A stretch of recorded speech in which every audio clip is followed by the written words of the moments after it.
تمیم بن حمد آل ثانی نے کل رات امیر کپ 2021 کا فائنل میچ دیکھا۔ اس مقابلے کے ساتھ ہی الثمامہ اسٹیڈیم کا باقاعدہ افتتاح کر دیا گیا ہے۔ الثمامہ اسٹیڈیم کا افتتاح اس بات کا ثبوت ہے کہ قطر کی اسٹریٹجی کامیاب ہے اور وہ بڑے ٹورنامنٹس اور عالمی ایونٹس کی میزبانی کی بھرپور صلاحیت رکھتا ہے۔ قطر نے کہا ہے کہ خواتین، امن و سلامتی اور سیکیورٹی اس کے قومی اور بین الاقوامی پالیسی کی ترجیحات یا پرائرٹیز میں شامل ہیں۔ اور وزارت صحت نے کہا ہے کہ گزشتہ 24 گھنٹوں کے دوران کورونا کے مزید 64 کنفرم پیشنٹس کی صحتیابی کے بعد اس بیماری سے ریکور ہونے والوں کی کل تعداد 2,36,048 ہو گئی ہے۔ اور اب پیش خدمت ہے اردو ریڈیو قطر FM 107 سے آج کا دوسرا مفصل نشریہ۔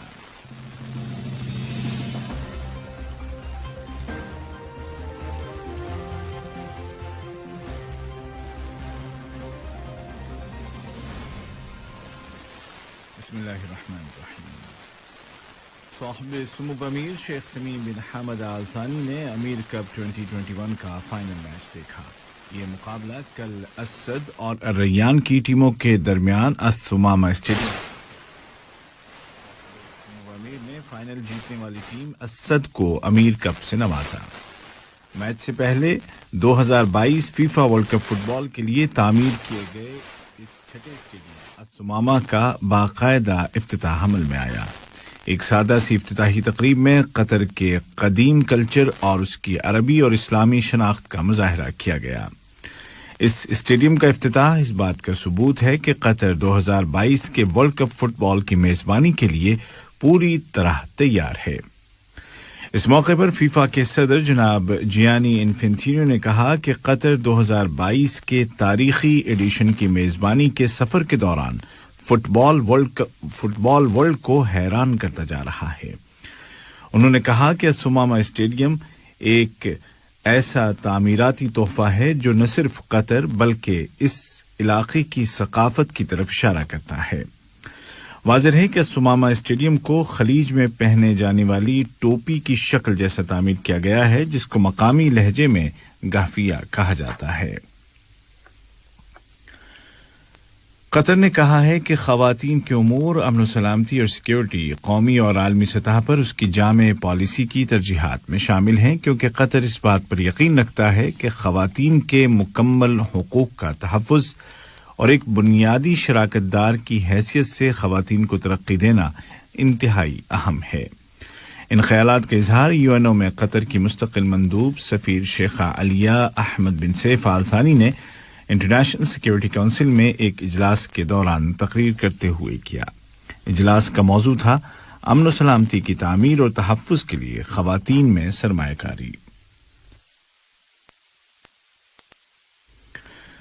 وزارت صحت نے اعلان کیا ہے کہ گزشتہ 24 گھنٹوں کے دوران قطر میں موجود لوگوں میں کورونا وائرس کے 51 نئے کیس رجسٹر کیے گئے ہیں، جبکہ سفر سے واپس آنے والوں میں 26 معاملے درج کیے گئے ہیں۔ اس دوران مزید 64 کنفرم پیشنٹ صحتیاب ہو گئے ہیں اور اس طرح قطر میں اب تک اس بیماری سے ریکور ہونے والوں کی کل تعداد 2,36,048 ہو گئی ہے۔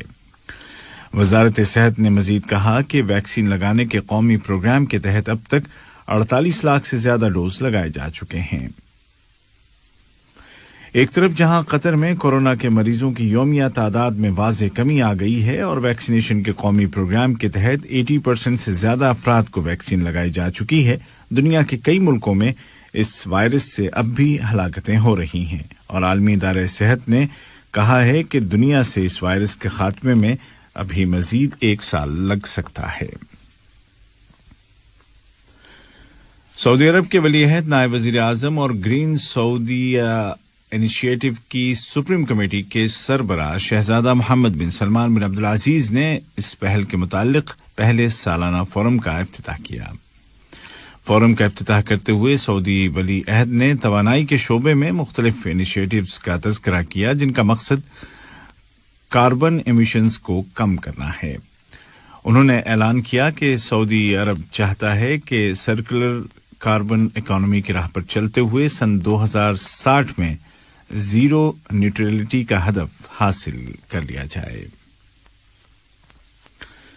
سوڈان کے وزیر اعظم ڈاکٹر عبداللہ حمدوک کے دفتر میں میڈیا سیل نے آج نشر کی جانے والی ان معلومات کی تردید کی ہے کہ انہوں نے وزارتی کونسل کو تحلیل کرنے کی منظوری دے دی ہے۔ وزیر اعظم کے میڈیا دفتر نے کہا کہ مختلف فریقوں کے موقف کے حوالے سے یہ معلومات درست نہیں ہیں۔ بیان میں کہا گیا ہے کہ ڈاکٹر حمدوک ملک کو درپیش سیاسی بحران سے نمٹنے کے لیے سیاسی طاقتوں اور عبوری انتظامیہ کے مختلف فریقوں کے ساتھ رابطے اور ملاقاتیں کر رہے ہیں۔ اسرائیل نے فلسطین کی سول سوسائٹی کی 6 تنظیموں کو دہشت گرد تنظیموں کی فہرست میں شامل کرتے ہوئے الزام لگایا ہے کہ یہ تنظیمیں عطیہ دہندگان یا ڈونرز کی طرف سے دی گئی امداد کو ایکٹیوسٹس کو پہنچا دیتی ہیں۔ اسرائیل کے اس اقدام پر اقوام متحدہ اور انسانی حقوق کے اداروں نے تنقید کی ہے اور اس کو مسترد کر دیا ہے۔ اسرائیل نے جن سول آرگنائزیشنز کو دہشت گرد تنظیمیں قرار دیا ہے ان میں قیدیوں کی دیکھ بھال کرنے والی تنظیم الضمیر لرعایت الاسیر، فلسطینی بچوں کا دفاع کرنے والی عالمی تحریک، زرعی کمیٹیوں کا اتحاد اور عرب خواتین کمیٹیوں کا اتحاد شامل ہے۔ یہ خبریں آپ اردو ریڈیو قطر FM 107 سے سن رہے ہیں۔ شام کے لیے UNO کے ایلچی گر پیٹرسن نے اعلان کیا ہے کہ گزشتہ ہفتے کے دوران شامی حکومت، اپوزیشن اور سول سوسائٹی کے نمائندوں کے درمیان نیا آئین مرتب کرنے کے لیے ہونے والی بات چیت ناکام ہو گئی ہے اور کوئی پیش رفت نہیں ہو سکی۔ انہوں نے انتہائی مایوسی کا اظہار کیا۔ شام سے ہی ملنے والی ایک دیگر خبر میں امریکی فوج نے اعلان کیا ہے کہ القاعدہ تنظیم کا ایک نمایاں کمانڈر عبدالحمید مطر ایک ڈرون حملے میں مارا گیا ہے۔ امریکہ اور 3 یورپی ممالک فرانس، برطانیہ اور جرمنی نے پیرس میں صلاح مشورے کے بعد اس بات پر اتفاق رائے کا اظہار کیا ہے کہ ایران کو جلد از جلد ایٹمی مذاکرات دوبارہ شروع کرنے کی دعوت دی جائے۔ یاد رہے کہ چند دنوں قبل ایران نے کہا تھا کہ وہ ایٹمی مذاکرات کو دوبارہ شروع کرنے کے لیے تیار ہے۔ شمالی چائنا کے اندرونی خود مختاری والے علاقے منگولیا میں کل رات گئے ایک کیمیکل پلانٹ میں دھماکہ ہو گیا جس کے نتیجے میں 4 افراد ہلاک اور دیگر 3 زخمی ہو گئے۔ یہ دھماکہ بیان اوبو انڈسٹریل پارک میں ہوا۔ دھماکے کے بعد شدید آگ بھڑک اٹھی جس پر آج ہفتے کی صبح قابو پایا جا سکا۔ اور کھیلوں کی دنیا سے یہ خبریں کہ ICC T20 world cup cricket کے سپر 12 کے پہلے میچ میں آج آسٹریلیا نے ساؤتھ افریقہ کو 5 وکٹوں سے ہرا کر اپنا پہلا میچ جیت لیا۔ ساؤتھ افریقہ نے پہلے بلے بازی کرتے ہوئے 9 وکٹوں پر مقررہ 20 اوورز میں 118 رن بنائے۔ جواباً آسٹریلیا نے 20ویں اوور کی چوتھی بال پر اس ہدف کو پار کر لیا۔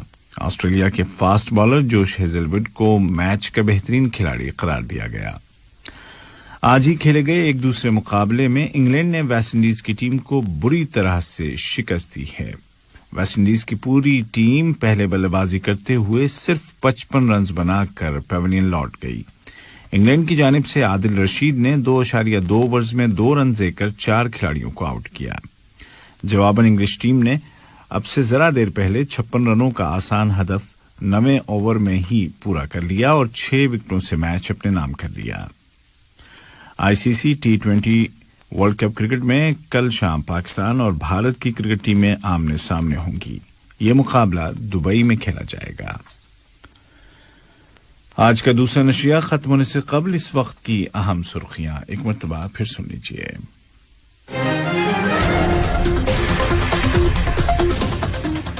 صاحب سمو امیر شیخ تمیم بن حمد آل ثانی نے کل رات امیر کپ 2021 کا فائنل میچ دیکھا۔ اس مقابلے کے ساتھ ہی السمامہ اسٹیڈیم کا باقاعدہ افتتاح عمل میں آ گیا ہے۔ السمامہ اسٹیڈیم کا افتتاح اس بات کا ثبوت ہے کہ قطر کی اسٹریٹجی کامیاب ہے اور وہ بڑے ٹورنامنٹس اور عالمی ایونٹس کی میزبانی کی بھرپور صلاحیت رکھتا ہے۔ قطر نے کہا ہے کہ خواتین کی ترقی، امن و سلامتی اور سیکیورٹی اس کی قومی اور بین الاقوامی پالیسی کی ترجیحات یا پرائرٹیز میں شامل ہیں۔ اور وزارت صحت نے کہا ہے کہ گزشتہ 24 گھنٹوں کے دوران کورونا کے مزید 64 کنفرم پیشنٹس کی صحتیابی کے بعد اس بیماری سے ریکور ہونے والوں کی کل تعداد 2,36,048 ہو گئی ہے۔